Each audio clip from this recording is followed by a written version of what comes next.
This Fani Willis woman has got to be one of the stupidest educated, so-called educated persons I have ever seen in my life. Hired somebody not qualified, paid him a bunch of money, then took vacations after she paid him all that money. Got caught and then run straight to the church. I got a question. If any black people are watching this station or watching this channel, why is it when you get caught, you always run straight to the freaking church?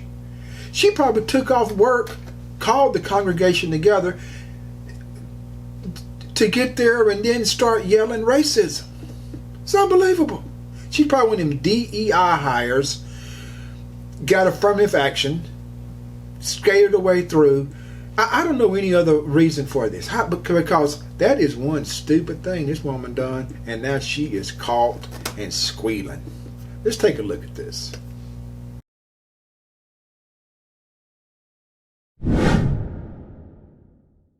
On the potential legal implications of this, Kelly Stimson joins us now. He's a former prosecutor and a senior legal fellow at the Heritage Foundation. Kelly, thanks for being here in studio with us. This is really getting ugly. And as Madison so eloquently laid out there, I mean, here is Fani Willis, the DA, accused of hiring her married lover as a prosecutor, paying him more than $650,000 and allegedly taking vacations with benefiting perhaps from some of that money. Let's just go right to what everyone's thinking, which is should she be recusing herself today? Yes. She should have done it yesterday. I mean, there are numerous problems with the fact that she's on this case above and beyond what your colleagues just said. Number one, she got post-COVID money to clear out the backlog of cases, but she used that money to hire an outside prosecutor. That's number one. It was against the rules. Number two, she didn't get permission to hire him as an outside prosecutor. She has prosecutors in her own office she could have used, but she didn't. That was required by the rules.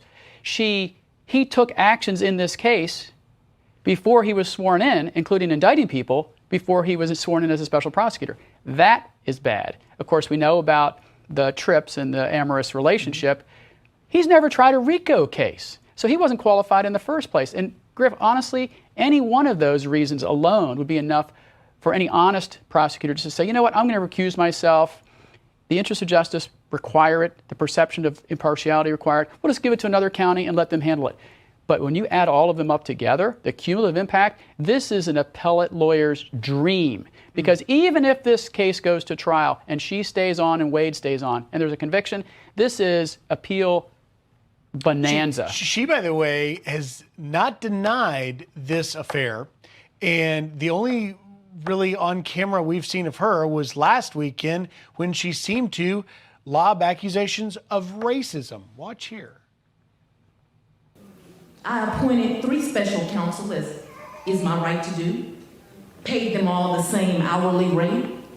They only attacked one. First thing they say, oh, she gonna play the race card now. But no, God, isn't it them who's playing the race card when they only question one? So one prosecutor was a white woman, one was a white man. The obviously black man was, of course, Nathan Wade. So let me ask you this. Do you foresee that this case against Trump could get thrown out because of it? I don't think it's going to go that far, at least in the short term, because the judge is going to hold a hearing on the 15th of February. He's going to ask basic questions, the same 5 issues I brought up. Was post-COVID money used to hire this guy? Did you get permission from the county to hire this guy? Has this guy qualified? I mean, she mentions these 2 other prosecutors that she hired. She wasn't sleeping with them. That's not the issue. Race is not the issue. Who cares what she does in her private life? Everyone has a private life. She's sleeping with a subordinate who she hired, who wasn't qualified, who wasn't sworn in, who she didn't have permission to do. Any one of those things could have that judge on the 15th say, you know what? Your office is recused. It's going to be interesting as this plays out indeed. Kelly Stimson, thanks for coming.